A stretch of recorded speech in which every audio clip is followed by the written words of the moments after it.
Indiana University Police Department responded to 36 reports of criminal activity over Little 500 weekend, including battery, theft, and public intoxication. Several incidents occurred at dorms, fraternity houses, and other campus locations, with reports ranging from illegal alcohol consumption to vehicle theft. The IDS says the most common offenses including battery with a minor or no injury and underage drinking. IUPD made 4 outright arrests, including 2 for battery, 1 for public intoxication, and 1 for intimidation. The department increased its presence across campus in preparation for this year's event. Despite the heightened activity, the number of reported incidents was 1 less than last year. An Indiana University researcher is leading a groundbreaking study on photosynthesis, aiming to optimize plant growth and resilience. The IDS reports that Elise Mainoa is focusing on a small flowering plant with a fully sequenced genome to uncover key mechanisms behind energy conversion. Mainoa and her team hope to manipulate photosynthesis to enhance biomass production and to protect plants from climate stressors like drought and extreme temperatures. The lab's research involves extracting proteins from leaves to analyze their composition and their function. The findings could have major implications for agriculture, sustainability, and climate adaptation. Another Little 500 weekend has passed, and boy, it was exciting. Let's dive right into the action. The women's race ended in an all-out sprint to the finish line, with the top 5 teams all finishing within 3 seconds of each other. But it would be the last year's champion Kappa Alpha Theta reclaiming their title this year. Going back-to-back for the 2nd time in 7 years, this year's win would be Kappa Alpha Theta's 10th win of all time, putting them in the top of the record books for the most wins of all time. Dashing over the men's race, the Black Key Bulls would etch out Sigma Alpha Epsilon in an amazing comeback effort. According to Indiana Daily Student, SIE had a monstrous 20-second lead heading to the 100th lap, but the Black Key Bulls would rage past them on the 175th lap. The Black Key Bulls would go on to win their 4th Little 500 title and claim back-to-back victories. SIE would eventually finish in 6th place, falling behind the Cutters, Delta Tau Delta, Chi Alpha, and Sigma Phi Epsilon. The Indiana Pacers took on the Milwaukee Bucks and raced past them on Sunday night. Led by Tyrese Halliburton with 17 points, 15 assists, and 8 rebounds alongside a strong performance from big man Miles Turner. The Pacers were able to fend off the Bucks to gain a 3-1 series lead. In a game that had already gone poorly, it only got worse for the Bucks. After dealing with blood clots before the playoffs, the Bucks' Damian Lillard left the game with a non-contact injury. During a routine offensive rebound, Lillard planted his left foot in an attempt to pass to Gary Trent Jr. In doing so, Lillard would crumble to the ground. Reports from NBA insider Shams would indicate that Lillard tore his left Achilles tendon and will be forced to end his season. Indiana would go on to win Game 4 129-103. Game 5 will be tonight at 6 p.m. where the Pacers will have a chance to clinch the series win. Over the weekend, the NFL saw hundreds of college players live out their dreams during the 2025 NFL Draft. As for the Colts, they made 8 selections this past draft. With their first-round pick, the Colts drafted Penn State tight end Tyler Warren. The 6'6" tight end will become a drastic improvement for the Colts offense this season. Last year for Penn State, Warren hauled in over 1,200 yards and 8 touchdowns. Although he's a tight end, the Nittany Lions utilized Warren on the ground, adding 218 rushing yards and 4 touchdowns. In the second round, Indianapolis drafted defensive tackle J.T. Tuimoloau from Ohio State. One of the best block-shedding defensive tackles, the Colts immediately got a plug-and-place tackle for their defense. Some other notable picks for the Colts came in round 6. Notre Dame quarterback Riley Leonard was selected with the 189th overall pick. Last year, Leonard led the Notre Dame Fighting Irish to a national championship appearance. In one season at Notre Dame, Leonard threw for 21 touchdowns and added 17 on the ground. Certainly an exciting draft for the Colts this year, coming with some much-needed pieces. The Colts 2025 schedule will be released later this month. The basketball state saw action in a rematch between the Indiana Pacers and the Milwaukee Bucks. Pacers fans quickly got on their feet at Gainbridge Fieldhouse, grabbing a 24-point lead after 2 quarters. Giannis Antetokounmpo led all scorers with 36 points, while recently acquired Buck Kyle Kuzma recorded 0 points, rebounds, and assists in 22 minutes of play. Thanks to their balanced scoring effort, Indiana remains a threat in the Eastern Conference as they take Game 1, 117-98. The Minnesota Timberwolves face off against the Los Angeles Lakers on Saturday. Only 1 game separated these teams in the congested Western Conference. Los Angeles got out to an early 7-point lead after the first quarter, but the Timberwolves quickly drained the Lakers' lead after a waterfall of 3-pointers from Jaden McDaniels and Naz Reid. Los Angeles would do their best to close the lead, but would fall short Game 1, 117-95. Heading to Boston, the Celtics needed no luck against the Orlando Magic in Game 1. Led by Derek White with 30 points, Boston bested the dynamic duo of Paolo Banchero and Franz Wagner. The two would combine for 59 of the Magic's 86 points. Boston will look to be the first team to become back-to-back NBA champions for the first time since the 2018 Golden State Warriors. Speaking of the Warriors, we head to Houston for the first-round matchup between the Warriors and the Houston Rockets. Golden State has been on another planet since acquiring Jimmy Butler before the trade deadline, and it showed Sunday night.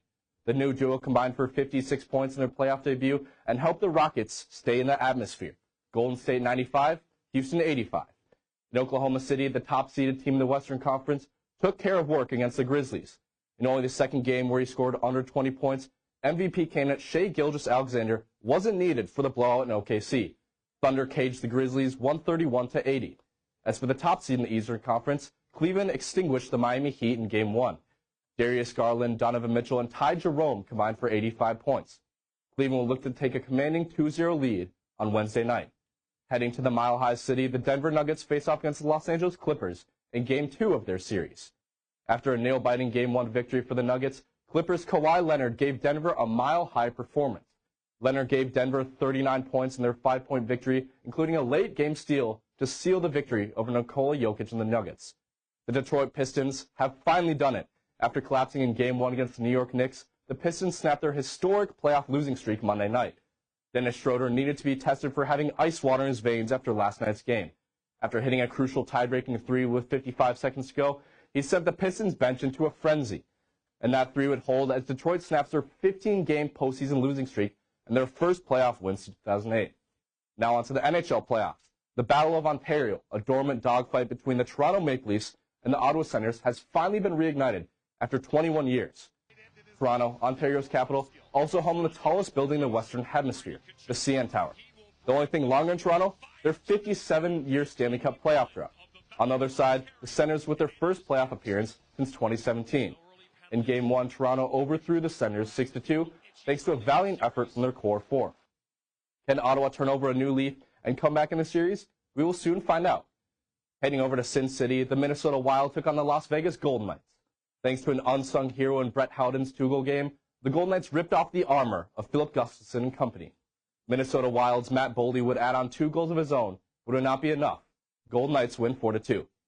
The eye of the storm continued in Carolina as a rematch of the 2023 second-round matchup against the New Jersey Devils commenced. Carolina said not today, Satan, on Easter Sunday as they bested the Devils. Coming out to a 3-0 lead late in the second period, Carolina had all the intentions of sending the Devils a message. With 45 shots on goal, New Jersey's Jacob Markstrom did all that he could. Carolina wins 4-1. The Stars at night are big and bright deep in the heart of Dallas, Texas. In a pivotal Game 2 matchup, the lights were almost too bright for the Stars. Dallas headed into this Game 1 already down and quickly fell to an 0-1 lead. Thanks to a buzzer-beater power play goal from Tyler Seguin, Dallas returned the blows given by the Avalanche. Folks at the American Airlines Center were awarded free hockey before Colin Blackwell ripped one over the shoulder of Mackenzie Blackwood for the winner. This game, however, didn't need overtime. For the 4th straight year, the Oilers faced off against the Kings. Straight away, Los Angeles quickly got out to a 4-0 lead late in the second period. But Oilers' Connor McDavid, tonight 4-point night, came with a 5-5 lead late in the third period. With under a minute to play, Philip Denault ripped a knuckle puck past Stuart Skinner. Kings win 6-5. Winnipeg, the first city in the world to develop the 911 emergency number. But for the Jets, this year was far from a crisis, bringing home the President's Cup trophy as the best team in hockey. Now, the Jets face off against the hottest team in the world, the St. Louis Blues. But in games 1 and 2, the Jets quickly made the Blues sing the blues. After multiple efforts from Winnipeg's Mark Scheifele and Kyle Connor in the 2-1 and the 5-3 wins, St. Louis will need to jazz up their efforts heading to the brink of elimination. Heading over to Washington, it's cherry blossom season on the banks of the Potomac. The best team in the East showed why they're just that, as the Capitals bloomed to an overtime victory from none other than the great 8 Alexander Ovechkin. The Montreal Canadiens proved to be no slouch in Game 1, as a valiant comeback effort in the final minutes fell short in extras. Game 2 back in Washington on Wednesday. Another day, another victory for the Indiana Hoosiers. This last weekend, IU hosted a pesky Michigan squad in their closest matchup of the season. But it wouldn't matter after a nail-biting 20-15 win over the Wolverines. IU has jumped up to the 5th spot in all of college football. Thanks to Georgia and Miami, the Hoosiers are one of 4 Big Ten teams in the top 5 in the AP poll. Hopefully the Hoosiers keep climbing that ladder and not hit a wall soon enough. Speaking of the Wall, Los Angeles Clippers host the San Antonio Spurs, where owner Steve Ballmer is unveiling his new fan section, The Wall, in the Intuit Dome. Might need to start calling this guy The Wall. Victor Wembanyama, already one of the best and tallest players in the league, was in action tonight. This is why they call him the Alien. Wembanyama gets a lob from CP3 and throws it down, pulling an Uno reverse lob city on the Clippers. Lob City, more like three-ball city. The Clippers were raining from deep against the Spurs, including this one from Norman Powell, one of his 5 threes in the night. Speaking of one of his threes, Powell again late in the fourth quarter to give the Clippers the lead. Got it to go.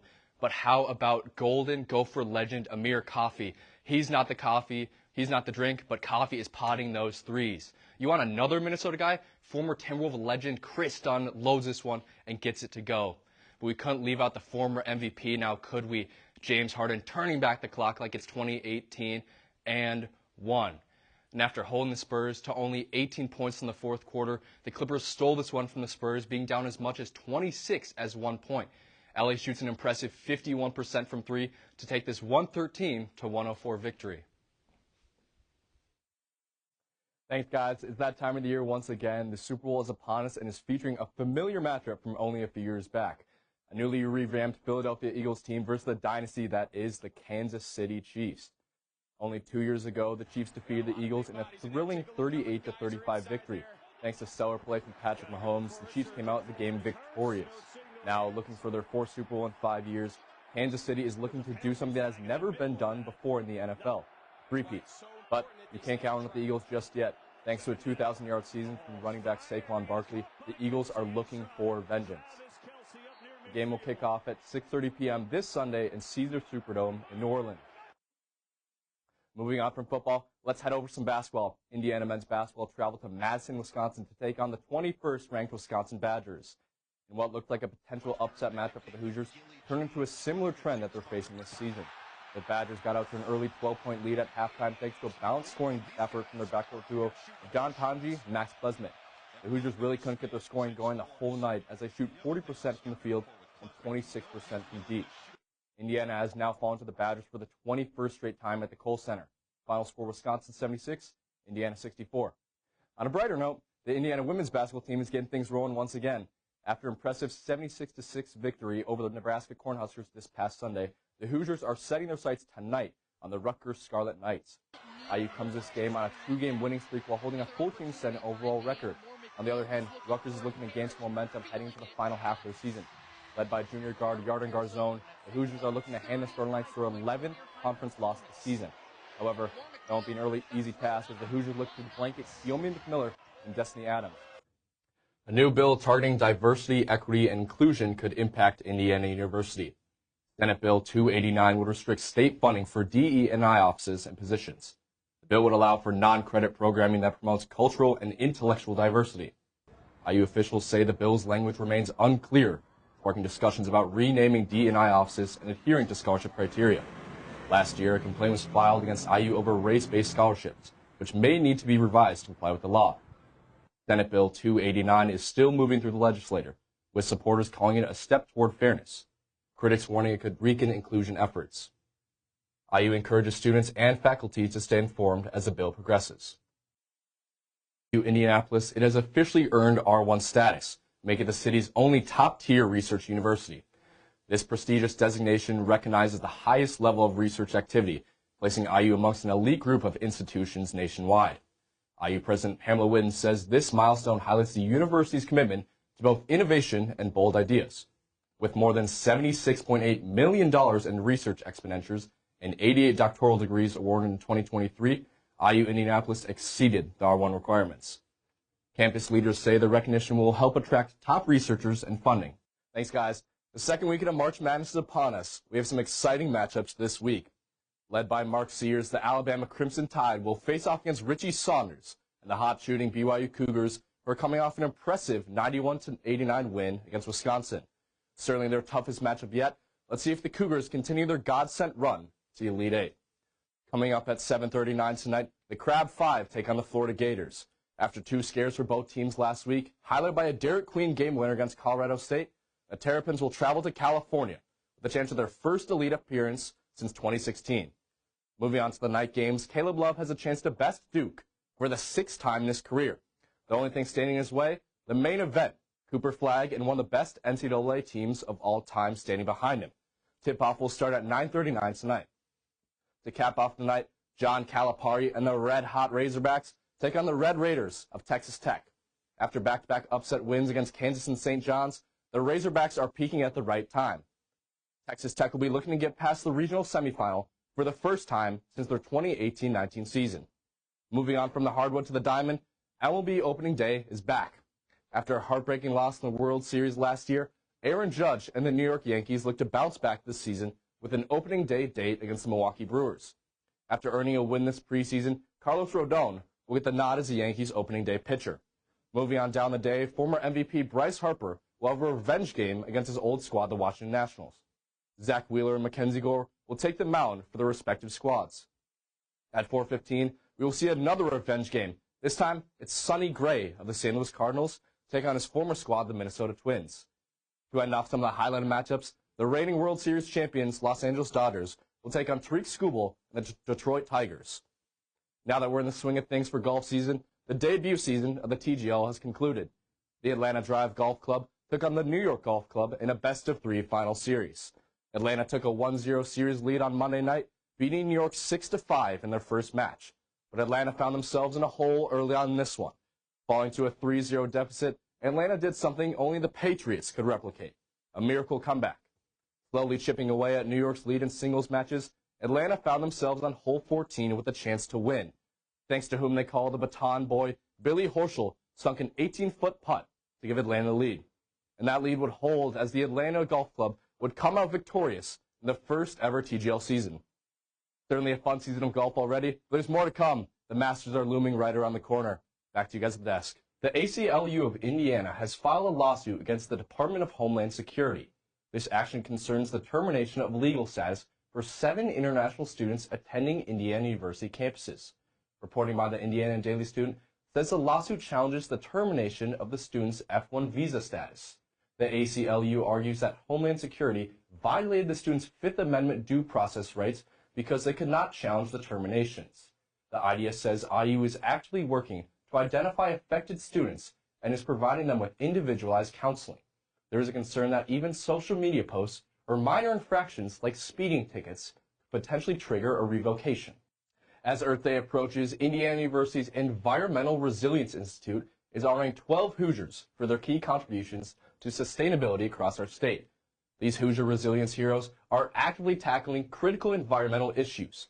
Their work includes reducing food waste, advancing clean energy initiatives, shaping climate policy, and promoting environmental education. The Institute praised them for their persistence, creativity, and community engagement. The Institute added that the honorees are creating important pathways towards a more sustainable environment in Indiana. And before we go, a wild turkey got inside a retail store in Indiana and started causing a commotion. An employee called 911 to report the wild animal, telling dispatch the large bird was chasing people and knocking products off store shelves. Body cam footage worn by the St. Joseph County police officers who responded on the scene showed the turkey perched on a display shelf near the pharmacy.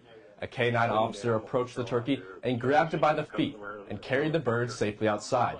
They released it near a wooden area. No harm, no foul.